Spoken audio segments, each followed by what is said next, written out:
Well, good morning, good afternoon, good evening, whatever time it is, wherever you are tuning in.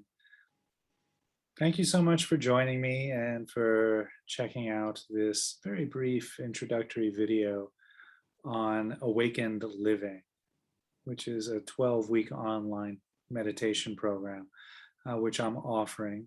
And so here in this very short presentation, I'll just be scrolling through a few slides, really giving a brief overview of the 12-week program. So the subtitle, Meeting Life with Wisdom, Kindness, Curiosity, and Care. And this runs from December 1st to February 9th. And so we're going to be taking a very deep dive into two or perhaps three of the earliest teachings that were given by the Buddha.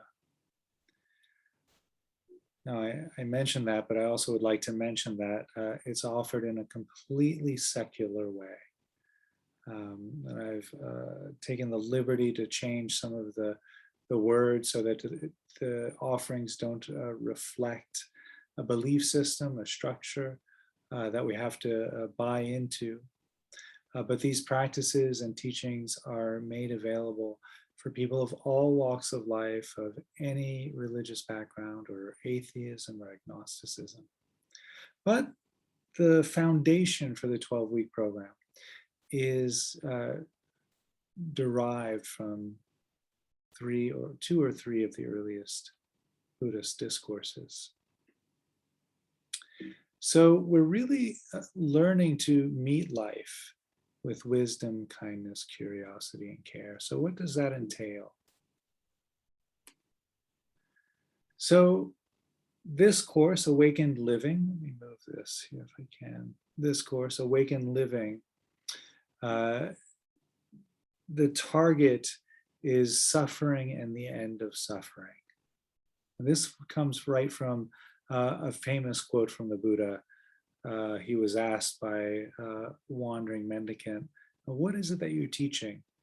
And the Buddha replied, I teach one thing and one thing only, suffering and the end of suffering.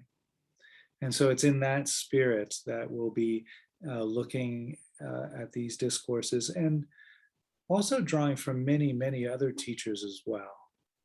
Teachers like Rick Hansen, Tara Brach, Jack Kornfield, Stephen Batchelor, and many others. Now, this is actually just part one of three courses that will run over 2022, over the year.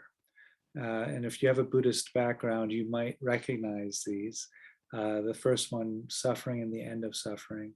The second one, Embracing Change. And the third course will be on emptiness or no self. And so these are, in the Buddhist tradition, known as the three marks of existence. These are three qualities that all living beings share. We all encounter suffering in some form or another. We all are subject to change and impermanence. And we all have this quality of no self or non-self, or have the potential to embrace the emptiness aspect of life. Now, I understand if you don't have a Buddhist background, that might sound rather ambiguous. And I'm not going to get into that too much today because that course will be offered in the fall of 2022. If you're curious about emptiness or no self, check out the course then, or feel free to send over any questions if you wish. So the course itself, just a little more detail on the course itself. It's offered in two sections. Section 1 is 7 to 10 p.m. on East Coast Standard Time, Tuesday evening, starting December 1st, running to February 9th. Section 2, 7 to 10 a.m. on Wednesday mornings, East Coast time, which is 1 p.m. in the UK.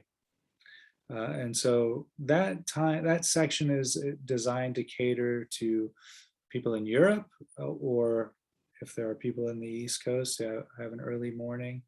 I think California might be quite early there, so it might not be appropriate for West Coast, perhaps. And then people here in Asia or in Australia, I guess Australia might be quite late there.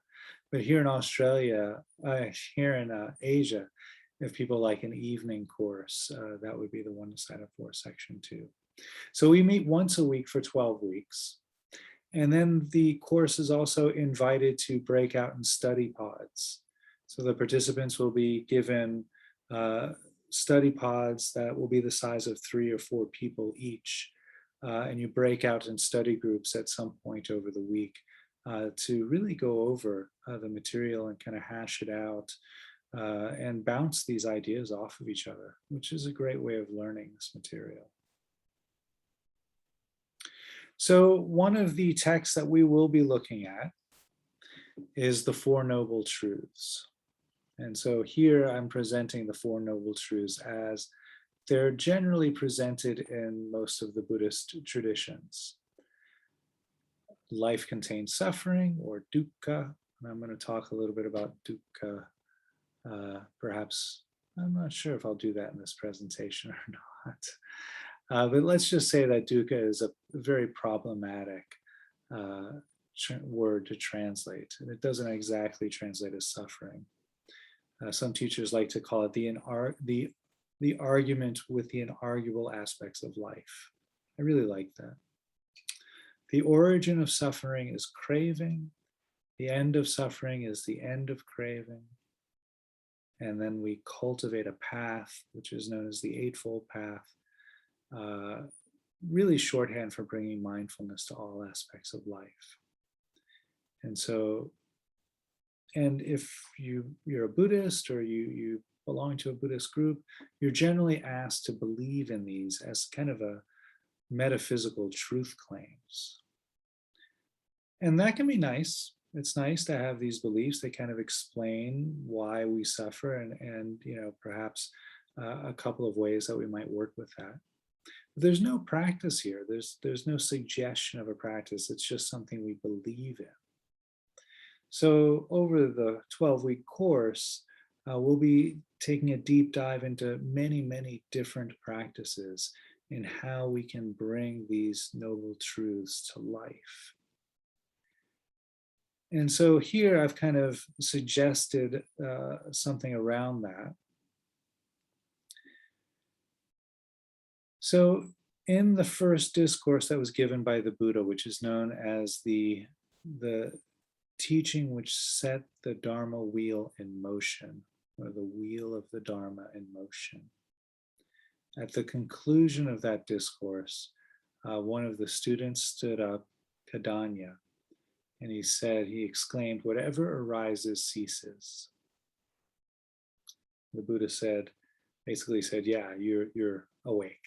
That's it, you've gotten it. You learned what had to be done. And this becomes kind of a slogan, a motto of the early Buddhist community, recognizing that everything arises, passes. Right? We even hear this, a lot of teachers use this today. It's quite cliche almost. And unfortunately so, because the clichéness of it takes the profundity out of it at times. This is really a profound teaching. Whatever arises ceases when it comes to our emotional reactivity. So I'm going to unpack that in a moment. So the Four Noble Truths, I'm just calling it here the four as practice. Dukkha is to be embraced. Emotional reactions are to be let go of. The ceasing is to be beheld. The way is to be cultivated. So what does all that mean? So dukkha, as I mentioned, is a kind of a problematic word to translate. And I will just talk about it for a few moments here. So in the early discourse, the Buddha said, dukkha is birth, sickness, aging, and death. Dukkha is not getting what one wants and getting what one doesn't want. Dukkha is being separated from those who are dear, and dukkha is being forced to be away from those. Dukkha is being separated from those who are dear, and dukkha is being forced to be near those who aren't dear. It's a mouthful. And so when we look at it that way, we can really see that dukkha covers all of the discomforts of life, from the really intense existential sufferings of death, sickness, aging, to the trivial discomforts of life, of having to have dinner with the in-laws, or not winning the lottery, whatever it is. So there's that full range. And so here, when we read it like that, we can really see that the Buddha was asking us to embrace life. Not just the beautiful parts of life, the joy of life, the laughter of life, but also the bitter aspects of life, the discomforts of life, to embrace all of that. He said, dukkha is to be fully known. Elsewhere in the text, somebody asks the Buddha, what do you mean by fully know? And he said, to fully know or to fully comprehend something, it has to be seen free from greed, free from really preference and prejudice, free from our attachments. So free from greed, anger or hatred and desire, and free from delusion, which is really, one sense, preference and prejudice. So to understand dukkha, free from greed, hatred, and delusion, to fully comprehend what it means to be human, because suffering, struggle, and pain, it's etched into the very fabric of our being. It's part and parcel to having a human body, a human nervous system, lungs that breathe, a heart that beats. We're going to experience some forms of struggle, pain, discomfort, and so forth. To know that without preference or prejudice, to know that free from greed, anger, or delusion. Okay, spoken enough about that one. So often we can't do that, right? Often it's very challenging. Things come up that knock us off balance. Even if we're quite practiced at this, sometimes we do get knocked off balance. So then there's an emotional reaction to that. Anger, fear, rage, dread, whatever it is. And that's normal. That emotion comes up, using the example of anger, emotion comes up. The Buddha said we can let go of that. We don't need to do that. And so allowing the emotion just to arise, we hold that open space of awareness. We don't indulge in the anger, we don't entertain the anger, nor do we repress it, but we just feel the anger. Then it arises, we're just feeling the anger, we let the stories go, the stories of being wronged or whatever it is, we let all that go. Just feel the somatic experience of the emotion, and it will eventually pass. Now it'll probably come back again a few minutes later. That's okay. That's a part of the process. Just again, letting the thoughts go, letting the emotion go. I didn't mean to give a whole teaching here, but it's turned out to be that. So enjoy. This is what we'll be taking a much, much deeper dive into on the 12-week program.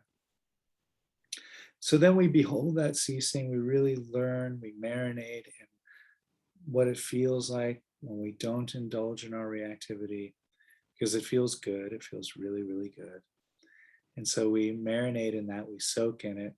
And in doing that, we're creating the neurological pathways in our nervous system for more experiences of that. It becomes easier and easier.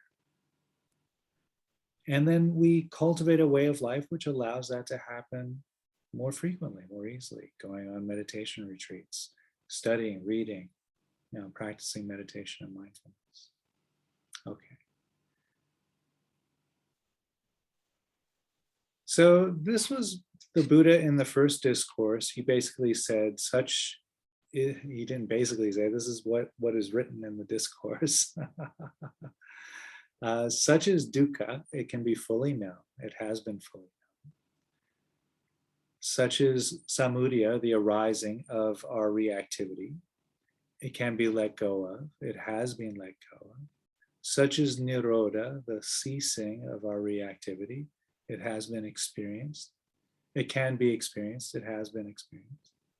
Such is the marga, the path. It can be cultivated, and it has been cultivated. So the Buddha said, I'm teaching these things because I have done these myself, and I know this leads to the path of freedom beyond reactive patterns. In fact, he said it, I have the text here, a copy of it here. He said, only when my knowledge and vision was clear in all of these ways did I claim to have such an awakening. There will be no more repetitive existence. Meaning no more repetitive habitual patterns that keep us locked into the same life experiences over and over again. So this is one way that we can see our suffering, get to know our suffering, fully know our suffering, free from preference and prejudice, free from craving, anger, delusion. We get to know that suffering and the end of suffering. And so, as I mentioned, we'll be looking at these teachings, but many others from other teachers as well, not just the Buddha. I have written the Eightfold Path here, and this is, we'll be taking a deep dive into this, probably spending 1 week on each, looking at practices that can help us cultivate right view, right intention, right speech, right action, and so forth. Now, right here doesn't mean right versus wrong. This is just the traditional way this has been translated, so it might be familiar. But I actually prefer the translation complete. That's probably the translation I'll be using throughout the course. So right doesn't mean, there's only one way to do it. Complete as in the complete measure. And I really find that to be very helpful. So complete view, meaning, seeing things in a very complete, holistic way, and so forth, right down the Eightfold Path. So if you join me for the 12 weeks, we'll be taking a deep dive into these aspects of how we live, how we engage in our life, meeting each of these aspects with wisdom, with kindness, with curiosity, and with care. So the bottom line. Okay, so just to kind of sum up and put it all together, it's a 12-week online meditation program titled Awakened Living, Meeting Life with Wisdom, Kindness, Curiosity, and Care. We run December 1st to February 9th, 7 to 10 p.m. East Coast Standard Time on Tuesday evenings, or Section 2, 7 to 10 a.m. on Wednesday mornings, East Coast Standard Time, which would be about 1 p.m. UK time. All of the sessions are over Zoom. And so if you're going to miss a session, or if you need to miss several sessions, or if you want to do the whole thing in your own pace at your own time, the recordings are made available a few hours after the session, only to the retreat participants only. So we keep that confidentiality container. That's very important for these programs. And so you can do the course on your own pace at your own time, or you're free to come and go as you wish. If you can come just for the first hour of one of the sessions and so forth. So as you feel fit. Now that's a 3-hour block. So I want to mention here as well, that there is a 20-minute break carved in right in the middle there. So it'll be, about, I guess, an hour and 20 minutes, an hour and 10 minutes, something like that. First half and second half, and the 20-minute break will be right in the middle. The package also includes one-to-one sessions with me throughout the 12-week course, as many as you wish. You'll be free to sign up as frequently as you wish. I try to keep that to once a week, if unless you really feel like you're in need of support for your practice. I'm happy to give as much as you need in that. I'll be offering guided meditations throughout the course. Also, really working to cultivate this community. And I've had some really great results with this. I know it might seem challenging over Zoom, but I've been pleasantly surprised at how the sessions come together. We kind of form a cohort or a family, and we end up really helping each other move through these very delicate teachings. It's one of the reasons why I'm encouraging people to form study groups outside of the framework where I won't be there, and just 3 or 4 people per group to get together and hash over the material together. There'll be plenty of question and answer sessions. One of my favorite ways of teaching. I love that. So plenty of Q&A. Everything I offer, whether it's this course, one-to-one sessions, or other courses that I offer, they're all offered in a trauma-sensitive framework, something I'm very passionate about. Also in a secular framework with a secular voice. I'm not here trying to convert anyone to any particular faith or belief system. That's not my intention at all. My background is in Buddhism. Most of my training is in the schools of Buddhism, Theravada, Mahayana.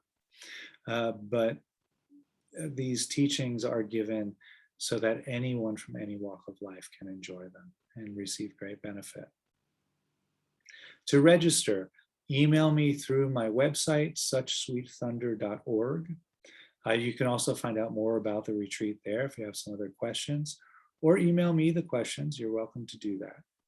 Or if you're ready to register now, go ahead and email me at chrisluard@yahoo.com and just say, I've seen your advert.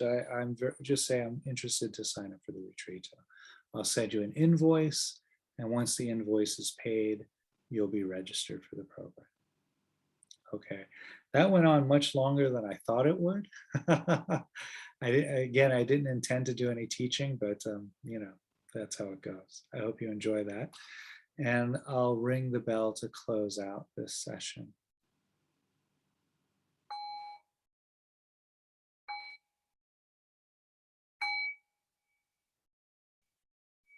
Thank you.